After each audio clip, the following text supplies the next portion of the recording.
Hello everyone, my name is Riddhi. यहाँ पर हम देखेंगे PSR optional unit 16 India and the global centres of power. अब प्रॉब्लम ये है कि आप बड़ी से बड़ी कोचिंग के फेमस कोचिंग्स के भी नोट्स उठा लोगे तो वहां पर ये बोला जाता है कि अगर आपको बेसिक अंडरस्टैंडिंग चाहिए इंटरनेशनल रिलेशंस की तो आप इनके नोट्स लगा लो, जो भी मार्केट में नोट्स अवेलेबल हैं। अब इन नोट्स के बाद अब आपको करंट अफेयर्स भी खुद से एड ऑन वहां पर करने पड़ेंगे। साथ में आपको पीवाईक्यूज की भी प्रिपरेशन करनी चाहिए, अलग से आपको पीवाईक्यूज भी करने पड़ेंगे। अब ये सारी चीजें इतनी अलग अलग वे में चल रही हैं कि सेम ही टॉपिक के लिए आपको पहले आप नोट्स में से देखोगे बेसिक अंडरस्टैंडिंग, अब उसका वैल्यू एडिशन आप अलग अलग किताबों से करोगे। जैसे कि अभी पीएसआर के लिए ओपी गौबा, एंड्रयू हेवुड बता दी जाती है। आईआर वाला टॉपिक तो छुड़वा ही दिए जाते हैं वैसे तो, ये कह के कि ये तो बहुत ही डायनामिक पार्ट है, तो करंट अफेयर्स का पार्ट है और इसमें से तो क्वेश्चंस बहुत ही डायनामिक आएंगे, जबकि क्वेश्चंस में आपको दिखाऊंगी कि रिपीटेटिव नेचर के क्वेश्चंस आते हैं। देखो, क्वेश्चंस कब रिपीट नहीं होंगे? अगर आप सिर्फ 10 साल के प्रीवियस ईयर क्वेश्चंस करके जाओगे तो। अगर आप पिछले 40 से 45 साल के प्रीवियस ईयर क्वेश्चंस करके जाते हो तो उसमें ऑलमोस्ट सभी टॉपिक्स, थीम्स और क्वेश्चंस कवर हो जाते हैं। आप कहीं भी देख लेना, यहां पर यही बोला जाता है कि आप पहले नोट्स, बेसिक अंडरस्टैंडिंग के लिए हमारे नोट्स ले लो फलानी कोचिंग के, अब आप एक करंट अफेयर्स कर लेना अलग से पीवाईक्यूज लगा लो। क्यों? क्योंकि उनके नोट्स में ना करंट अफेयर्स अवेलेबल होते हैं ना ही पीवाईक्यू अवेलेबल होते हैं, तो वो अपनी कन्वीनियंस के हिसाब से आपकी प्रिपरेशन कराते हैं। मेजॉरिटी जगहों की बात कर रही हूँ। कन्वीनियंस क्यों कह रही हूं मैं यहाँ पर? उनकी भी बहुत ज्यादा गलती नहीं है, क्योंकि उनके पास एक लिमिटेड टाइम है। 3 ही महीने के अंदर उनको सारा डिक्टेट करा के नोट्स बनवाने पड़ते हैं, जिसमें पॉसिबल ही नहीं है कि पीएसआर की 40 यूनिट्स के आप डिक्टेट करा के सारे नोट्स और अच्छे से आप प्रिपेयर करवा दोगे, क्योंकि पीएसआर वास्ट तो देखो है ही सिलेबस। और पीएसआर में चैलेंज आपका ये है कि पूरा कवर कैसे करना है। तो देखो, यहाँ पर स्मार्ट स्ट्रैटेजी ये रहती है, आपको सारा प्रिपेयर करना ही नहीं है। चाहे आप प्री प्रिपेयर कर रहे हो, चाहे मेंस, चाहे ऑप्शनल प्रिपेयर कर रहे हो, एक चीज आपको यूपीएससी में एक प्रिंसिपल आपको बना लेना है, जिसको आपको हमेशा फॉलो करना है कि क्या नहीं करना है पर ज्यादा ध्यान देना है, क्या नहीं करना। तो अगर आप यहां पर फोकस कर ले गए तो आपके एग्जाम क्लियर करने के चांसेस बहुत ज्यादा है, क्योंकि फालतू चीजें वहां से एलिमिनेट हो जाती है। होता क्या है कि क्या नहीं करना है हमें सबको पता होता है। बहुत सारे टॉपिक्स होते हैं, बहुत सारे जो अनइम्पॉर्टेंट होते हैं, फिर भी हम करते हैं। तो हमें अंदर से पता तो होता है कि यार ये टॉपिक्स छोड़े जा सकते हैं, पर जिस डर के मारे कि यार अगर आ गया तो यूपीएससी ने क्वेश्चन पूछ लिया तो क्या करेंगे, तो वहां पर आपको थोड़ा सा यार हिम्मत रखनी है, एक चांस भी लेना है। क्योंकि अंदर से ना गट फीलिंग पे अपनी जरूर जाओ। जो चीजें आपको लग रही है ना ये टॉपिक्स अनइम्पॉर्टेंट है, उन टॉपिक्स को छोड़ दो। गट फीलिंग में ये कह रही हूँ कि देखो, अंधाधुन भी नहीं गट फीलिंग करनी के अरे बस एबीसीडी करके और जय माता दी करके और कर दिया आपने, मार्क कर दिया और सिलेक्ट कर लिया कि ये नहीं करना, ऐसे नहीं करना। आप डेटा के हिसाब से जाओ, स्टेटिस्टिक्स के हिसाब से जाओ कि मान लो ये पर्टिकुलर टॉपिक है, इसमें से कोई भी क्वेश्चन पिछले 40 सालों में नहीं पूछा है। 40 से 45 साल बहुत लंबा टाइम होता है, बहुत सारे सब कुछ ही कवर हो जाता है उसके अंदर। तो अगर आपने 10 ही साल के किए हैं तो मान लो अगर पिछले 40 साल पहले एक क्वेश्चन पूछा गया था, तो वो पूरा का पूरा टॉपिक में से मान लो एक ही क्वेश्चन आया है आज तक, तो वो टॉपिक ही आपका छूट जाएगा। और वो टॉपिक हो सकता है यूपीएससी आज आने वाले टाइम में क्वेश्चन दोबारा पूछ ले उसमें से।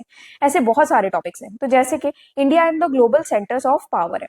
अब देखो, मैं आपको यहाँ पर एक चीज बताती हूँ। यहाँ पर यूएसए है, ईयू, जापान, चाइना, रशिया, इन सब के बारे में यहाँ पर दिया हुआ है। अब टेक्निकली होना क्या चाहिए कि यूएस से जब आप पढ़ोगे, यहाँ पर इंडिया और यूएसए के कंटेक्स्ट में आपको पढ़ना है। अच्छा, ये सबसे बड़ी चीज है जो कोचिंग सेंटर्स नहीं बताते हैं। मैं आपको एक सिंपल बता देती हूँ। यहाँ पर देखो, सिलेबस देखो आप क्या लिखा हुआ है, India and the global centres of power. यहाँ पर ये जो 2 डॉट्स बनी है ना, इसका मतलब ये है कि ये अलग अलग टॉपिक्स नहीं है। ये टॉपिक है कि यूएसए को आपको India and the global centres of power के कंटेक्स्ट में बताना है। ऐसे ही ईयू को भी India and the global centre of power के कंटेक्स्ट में बताना है। ऐसे ही जापान, चाइना, रशिया, ये फॉलो करोगे आप। तो जब भी आप पढ़ोगे USA as a sole USA को नहीं पढ़ोगे आप, in context of India and global centres of power की तरह आपको इसको पढ़ना है। अब नेक्स्ट पॉइंट यहां पर आता है कि आप यूएसए अगर पढ़ रहे हो तो टेक्निकली यहीं पर ही आपके करंट अफेयर्स के, अगर आप प्रीवियस ईयर क्वेश्चन ही कर रहे हो तो टेक्निकली आपके प्रीवियस ईयर क्वेश्चंस भी यहाँ पर कवर होने चाहिए आपके नोट्स में। और जो बाकी की चीजें हैं जैसे evolution of India USA relation, इसमें से कुछ नहीं पूछा गया है, बट ये जस्ट आपकी बेसिक अंडरस्टैंडिंग के लिए आपको करना है। आपके नोट्स होने चाहिए आपके पास। तो इसीलिए ये सारे टॉपिक्स कहां से मिलते हैं? किताबों से मिलते हैं। तो ये किताबें हमने रेफर करके ऑलरेडी नोट्स बनाए हुए हैं। देखो, प्रीवियस ईयर क्वेश्चन इतनी सिंपल चीज है आज के टाइम में, जब चैट जीपीटी जैसी चीजें अवेलेबल है यहाँ पर, क्वेश्चंस आपके पास है, जस्ट अंधाधुंध नहीं, आपको सही प्रॉम्प्ट देनी है और आपके आंसर्स बन के आ जाएंगे। प्रीवियस ईयर क्वेश्चन की फ्री बुकलेट synopsisias.com पर आप जाओगे, आपको मिल जाएगी। यहाँ पर आप फ्री रिसोर्सेज में जाना एंड यहाँ से डाउनलोड कर लेना, आपको मिल जाएगी। ऑप्शनल में आप PSR ऑप्शनल में जाओगे तो यहाँ पर आपको सारे कोर्सेज मिल जाएंगे, देख लेना आपको जैसा सूटेबल रहता है। पिछले 45 साल के हमने PYQ सॉल्व यहाँ पर प्रिपेयर कराए हुए हैं। अब अगर आपको यहाँ से नहीं करना है, अगर टाइम है, तो मेरा सजेशन ये रहेगा, ChatGPT आजकल है, अनसॉल्व बुकलेट उठाओ, क्वेश्चन सॉल्व करो, अपने आंसर बना लोगे। आंसर्स बनाते बनाते में भी ना काफी चीजें आप रीड करोगे, क्योंकि आंसर को देखोगे ना कि क्वेश्चन की डिमांड सॉल्व हो पा रही है इस आंसर में या नहीं हो पा रही। क्योंकि मेजर प्रॉब्लम यही आती है, बहुत सारी कोचिंग के नोट्स मैंने ऐसे देखे हैं जो सॉल्व प्रीवियस ईयर क्वेश्चन दे रहे हैं, बट उनके जो सॉल्यूशंस है ना, उन्होंने कंटेंट डेवलपर से कुछ भी बनवा दिया है, कंटेंट डेवलपर भी अपनी जॉब कर रहा है, उसने जैसे उसको समझ में आया उसने वही लिख दिया है।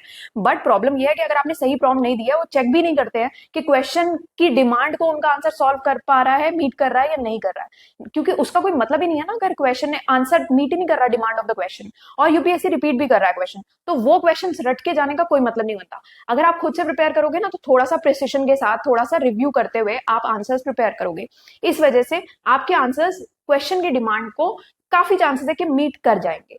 तो वो प्रिपरेशन आप करोगे तो साथ साथ आप पढ़ते भी जाओगे चीजों को और रिविजन भी होती जाएगी।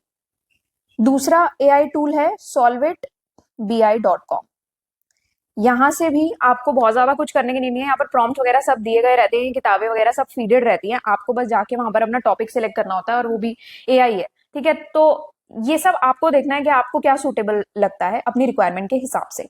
अब यहाँ पर मैं आपको वो बता रही हूँ, जिन लोगों ने कहीं और से नोट्स लिए हैं, या फिर जो लोग खुद से प्रिपेयर करना चाहते हैं, या फिर यहाँ से प्रिपेयर कर रहे हो, तब भी आपके लिए ये जरूरी है स्टिक करना, क्या नहीं करना है पे। दूसरी चीज, यूएस से अगर मान लो हम पढ़ रहे हैं, हम चाहेंगे कि इंडिया और यूएसए के एक बेसिक नोट्स हमारे पास आ जाए, सो दैट हमें समझ में आ जाए। जैसे इंट्रोडक्शन है, evolution of India USA relations, चाहे कोई क्वेश्चन नहीं पूछा हुआ, हमारे पास है बेसिक अंडरस्टैंडिंग के लिए पढ़ना। ये सब हमें कहाँ से मिलता है? ये सब हमें मिलता है बेसिक बुक से, जो मैंने आपको बता दिए कि वो ऑलरेडी इंक्लूड करके, बेसिक बुक्स तो इंक्लूड हो गई। दूसरी चीज, प्रीवियस ईयर क्वेश्चन हम चाहेंगे कि लगे हाथ, जब यहाँ पर पढ़ ही रहे हैं, जब हम significance of Indo US strategic partnership पढ़ेंगे, तो हम सिर्फ एक बेसिक नोट्स ही क्यों पढ़े? पहले बेसिक यहां से पढ़ेंगे सिग्निफिकेंस, उसके बाद हम प्रीवियस ईयर क्वेश्चन के लिए दोबारा कोई सी बुकलेट खोलेंगे और फिर पढ़ेंगे उसको। सेंसिबल क्या होना चाहिए और टाइम सेविंग क्या है कि यहाँ से आपने बेसिक नोट्स पढ़े, अब यहीं पर ही सारे प्रीवियस ईयर क्वेश्चन इस टॉपिक के यहीं दिए गए हैं, तो आप यहीं से ही सॉल्व कर लोगे। जैसे 2024 का भी क्वेश्चन आया था, वो भी यहीं से ही आया है, तो आपके यहीं आपको मिल जाएगा कि ये टॉपिक में से यार इतने सारे क्वेश्चन आए हैं, ये टॉपिक की वेटेज अब आपको समझ में आ जाएगी, ये तो छोड़ा ही नहीं जा सकता टॉपिक, क्योंकि वेटेज बहुत हाई है, इसमें से काफी क्वेश्चंस पूछे जाते हैं। ओके, पहली चीज। दूसरी चीज, आपका टाइम वेस्ट होने से बच जाएगा, मतलब कि पहले नोट्स करोगे फिर PYQs करोगे तो टाइम वेस्ट नहीं होगा। तीसरी चीज, एक ही जगह सब मिल जाएगा, वन स्टॉप सोल्यूशन हो जाएगा, ठीक है ना। तो प्रायोरिटी आपकी क्या होनी चाहिए? प्रायोरिटी होनी चाहिए वेटेज के हिसाब से सिलेक्ट करो, डेटा के हिसाब से हो गया ना, क्योंकि प्रीवियस ईयर क्वेश्चन है तो डेटा के हिसाब से आपने सिलेक्ट कर लिया, टॉपिक्स करने हैं ये वाले, डेटा के हिसाब से आपको ये टॉपिक छोड़ना चाहिए और ये वाला करके जाना चाहिए, ठीक है। तो इस तरीके से आप इन नोट्स में सिलेक्ट कर सकते हो। तो टाइम भी वेस्ट होने से बचा, वेटेज भी पता लग गई, तो क्या नहीं करना है वो बहुत आसानी से आपका हो जाएगा कि सारे टॉपिक्स जो फालतू फालतू के वो छूट जाएंगे यहीं पर ही, क्योंकि हमें यही पता लग रहा है 40 से 45 साल के क्वेश्चंस में कि यार ये क्वेश्चन तो हमें बिल्कुल छोड़ देना, ये नहीं आ रहा है इसमें से, इस टॉपिक में से क्वेश्चन, और जिनमें से आ रहा है वो करना। वन स्टॉप सोल्यूशन हो गया, एक ही जगह पर सारा कुछ मिल गया है अब आपको। दूसरा, करंट अफेयर्स, तो जो जो टॉपिक्स में करंट अफेयर्स ऑलरेडी यहाँ पर दिए गए हैं वो टॉपिक्स कवर कराए जाएंगे, और अदरवाइज सेपरेटली भी करंट अफेयर्स के टॉपिक्स कवर करा दिए जाते हैं। तो यहाँ पर क्या होता है, एक ही जगह पर सारी चीजें आ जाती है। अब जैसे इंडो यूएस रिलेशनशिप है, तो हो सकता है 2014 में भी सिमिलर टाइप का क्वेश्चन पूछा हुआ है और 2024 में भी सिमिलर टाइप का क्वेश्चन पूछा हुआ है, बट इवेंट्स अलग अलग हो जाएंगे depending upon the current affairs. तो यहीं के यहीं करंट अफेयर्स आपके प्रिपेयर हो जाएंगे, आपको अलग से नीड नहीं है। अदरवाइज अगर आपने कहीं और से नोट्स ले लिए हैं, तो मेरा सजेशन ये रहेगा कि आप अपने नोट्स जो भी आपने लिए हैं वो आप उठाना, और साथ में कोई भी एक करंट अफेयर्स की मैगजीन ले लेना, मेंस की, ठीक है। चाहे सिनॉप्सिस की लेनी हो तो सिनॉप्सिस की ले लेना, अगर विजन की लेना चाहो विजन की भी ले सकते हो आप, ठीक है। अब यहाँ पर आपको क्या करना है, मान लो आपके नोट्स में इंडिया यूएस स्ट्रैटेजिक पार्टनरशिप पे यहाँ पर ये टॉपिक आ रहा है, तो यहाँ पर इंडिया यूएस स्ट्रेटेजिक पार्टनरशिप है मान लो। अब आप अपने करंट अफेयर्स, जो मेंस के करंट अफेयर है, वहां पर आईआर वाले सेक्शन में देखोगे, मान लो इंडिया यूएसए का जो टॉपिक है इस सेक्शन में वो है 5th नंबर पे, तो यहाँ पर ही आप अपने नोट्स में स्टार लगा लगा के लिख दोगे नंबर 5। मतलब कि जब आप नोट्स प्रिपेयर करोगे या पढ़ोगे तो आप उसके साथ साथ ही करंट अफेयर्स मैगजीन का पॉइंट नंबर 5 पढ़ लोगे। तो उससे क्या होगा ना, आपका इन सिंक रहेगी प्रिपरेशन, अगेन वो डबल टाइम नहीं जाएगा।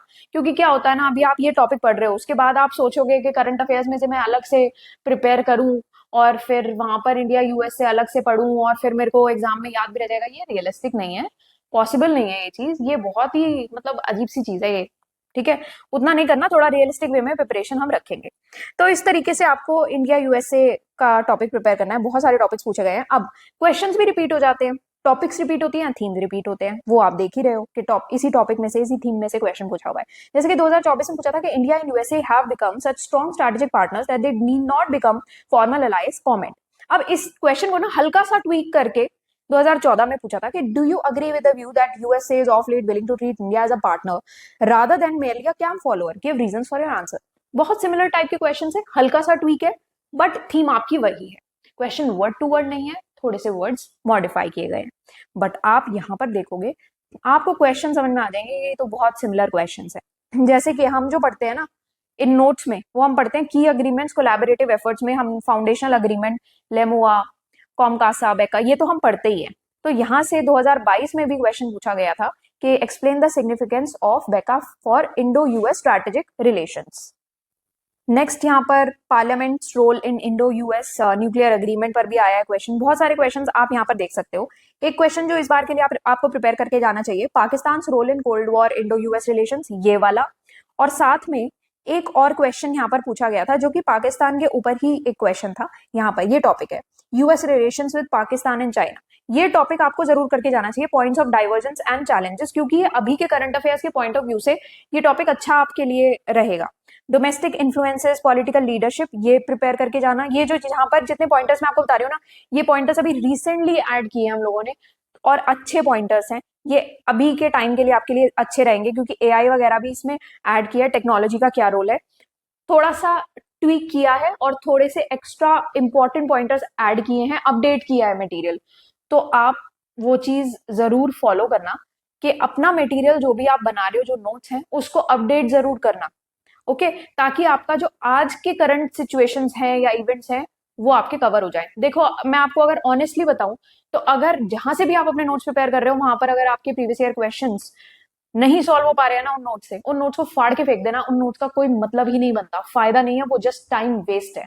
आपको अपनी प्रिपरेशन टेक्निकली स्टार्ट ही पीवाईक्यूज के बेसिस पर करनी चाहिए। अगर आप सिर्फ पीवाईक्यूज के सॉल्यूशंस भी करके चले जाते हो ना, रट्टा मार के भी चले जाते हो, तो भी आपका एग्जाम क्लियर हो जाएगा। हो सकता है रैंक ना आए आपकी बहुत बढ़िया, बट एग्जाम क्लियर हो जाएगा। आपकी प्रायोरिटी सबसे पहले ये होनी चाहिए कि आपका एग्जाम क्लियर हो। ठीक है ना, इन दी एंड ये हमारी प्रायोरिटी है। तो आपको क्या करना है, अगर आपको अपनी प्रायोरिटी एग्जाम क्लियर करना है कि गोल है हमारा कि हमारा एग्जाम क्लियर होना चाहिए, पीएचडी नहीं करनी हर एक टॉपिक पे, सब कुछ टॉपिक इसलिए मत पढ़ो, सिलेक्टिव टॉपिक्स करो। इसलिए प्रायोरिटी क्या होनी चाहिए, सिलेक्टिव टॉपिक्स। ये अचीव करना है, पीएचडी तो करनी नहीं है, गोल को अचीव करना है, यूपीएससी क्लियर करना है। यूपीएससी क्लियर करने के लिए सिलेक्टिव टॉपिक्स पढ़ो जो यूपीएससी के लिए जरूरी है। उसके लिए क्या नहीं करना है पे ध्यान देना जरूरी है। ठीक है, अब प्रायोरिटी भी समझ में आ गई है। तो अभी प्रॉब्लम क्या फेस करते हैं कि नोट्स में सब कुछ नहीं मिल रहा, तो नोट्स को इसीलिए वो उठा के फेंक दो जिनमें प्रीवियस ईयर क्वेश्चन सॉल्व नहीं होते। अदरवाइज वो कर क्या रहे हैं, क्योंकि यूपीएससी के स्टैंडर्ड के हिसाब से ही वो क्वेश्चंस बनाए गए हैं, उन क्वेश्चंस को रिपीट किया जाता है, थीम्स टॉपिक्स रिपीट किए जाते हैं। मैं बहुत बार एम्फेसिस करके इसी वजह से ये बोलती हूँ। ऐसे इंडिया ईयू है जैसे, उसमें से भी काफी क्वेश्चन पूछे गए हैं, बट सबसे ज्यादा इंपॉर्टेंट टॉपिक्स की अगर मैं बात करूं तो इंडिया यूएसए इंपॉर्टेंट टॉपिक बनता है, और यहाँ पर इंडिया और चाइना बहुत इंपॉर्टेंट टॉपिक बनता है। उनमें से बहुत क्वेश्चंस आए हैं। यहाँ पर आप क्वेश्चन, मैं जस्ट स्क्रॉल इसलिए कर रही हूँ, आप पॉज करके देख सकते हो कि कौन सा क्वेश्चन कहाँ है। इंडिया चाइना पे देखो काफी क्वेश्चंस पूछे गए हैं। 2021 में पूछा था जैसे कि examine the geo strategic points of contention in the bilateral relationship between India and China. LAC के ऊपर 2020 में पूछा था, ये आपको दोबारा कवर करने चाहिए। ठीक है, ये अच्छे बेल्ट एंड रोड इनिशिएटिव के ऊपर 2019 में पूछा था। तो ये क्या है ना, अभी देखो आप 2017 में भी बेल्ट एंड रोड इनिशिएटिव के ऊपर पूछा। अब आप बोलोगे यार ये तो करंट अफेयर्स डायनामिक पार्ट है, इसलिए आप आईआर खुद कर लेना, और छुड़वा जो दिया जाता है आईआर को ना फॉर ग्रांटेड लिया जाता है, क्योंकि इतना लंबा है ना पीएसआर, इतना बड़ा है कि एंड में है आईआर, तो एंड तक आते आते ना सब एग्जॉस्ट हो जाते हैं, इसलिए ये पार्ट छुड़वा देते हैं, जबकि ये पार्ट बहुत स्कोरिंग पार्ट है।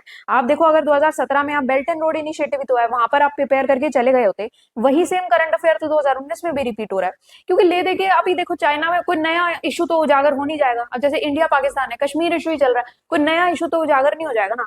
अब कुछ कुछ इंसिडेंट्स आते हैं, अदरवाइज जैसे पठानकोट इंसिडेंट आया था, वो भी मैंने आपको बता दिया था कि करंट अफेयर्स में आ चुका है। इस बार पहलगाम इंसिडेंट हो गया, इंसिडेंट तो वही है, तो अगर आपको टॉपिक आंसर लिखना होगा तो कुछ इंट्रोडक्शन, बैकग्राउंड और सिग्निफिकेंस, क्रिटिसिज्म, ये सारे पॉइंटर्स आप कुछ केस स्टडीज, एग्जांपल्स, ठीक है, या फिर कुछ way forward, future prospects, conclusion, ये सब चीजें तो सिमिलर ही लेंगी ना। जस्ट आपका जो की फीचर्स हैं या फिर की पॉइंटर्स हैं related to the particular incident which has been asked, तो वो चीज बस हल्का सा चेंज हो जाएगी, अदरवाइज तो बाकी स्ट्रक्चर तो सेम ही रहेगा ना। ऐसे ही चाइना का one belt one road initiative है, ये सारी चीजें आपको थोड़ा सा ध्यान में रख के चलनी है कि क्वेश्चंस काफी सिमिलर है, कोई ऐसा नया इशू नहीं आएगा। वही चाइना के साथ यही सारे इश्यूज चलते आ रहे हैं। आप देख लो, यहाँ पे 2002 में पूछा रीसेंट डेवलपमेंट सीनो इंडियन रिलेशंस, 2003 में पूछा impact of Indian conflict in of 1962 on international politics, China's foreign policy towards Pakistan in the present context, 99 का क्वेश्चन है ये, समझ रहे हो आप? मतलब कि अगर आप 10 साल का क्वेश्चन करके गए हो ना, ये टॉपिक आपका मिस होने वाला है, और ये टॉपिक आपको भी पता है, अगर आप ये करके चले जाते हो, ये आज के कंटेक्स्ट में एब्सोल्युटली रेलेवेंट है, ऑन पॉइंट है, अभी भी ये इशू चल रहा है। अगर आप अभी 2025 के करंट अफेयर्स भी प्रिपेयर कर जाओ ना, ये क्वेश्चन आने के चांसेस, रिपीट होने के चांसेस बहुत ज्यादा है, क्योंकि ये क्वेश्चन ही ऐसा है, इंपॉर्टेंट क्वेश्चन है, आज की सिचुएशन जो चल रही है उसके हिसाब से परफेक्टली रेलेवेंट क्वेश्चन है। ये सेम आप रिपीट कर दोगे, पता भी नहीं लगेगा कि ये 99 में पूछा गया था, 2025 में भी परफेक्टली फिट हो रहा है। वही फिर 97 में भी पूछा, 96 में, बहुत टाइम से चल रहा है अभी ये क्वेश्चंस, ठीक है ना। यहाँ पर आप देखो कहाँ कहाँ क्या क्या चीजें फिट हो रही हैं, वो सारी चीजें फिट कर दी गई हैं, ठीक है। जियो स्ट्रैटेजिक कंटेंशन, आप ये सारी चीजें आप पढ़ोगे तो आपको इस तरीके से देखो प्रिपेयर करना है, सो दैट आपका आंसर बस क्वेश्चन की डिमांड को सॉल्व करना आना चाहिए। नेक्स्ट है इंडिया जापान रिलेशंस। आज के टाइम में इंडिया जापान रिलेशंस भी इंपॉर्टेंट है, 2024 में हालांकि ये क्वेश्चन पूछा गया है, ऐसे क्वाड के ऊपर क्वेश्चन पूछा गया है, तो आप यहाँ से ये क्वेश्चन देख सकते हो कि इंडिया जापान रिलेशंस भी इंपॉर्टेंट हो गया आज के टाइम में।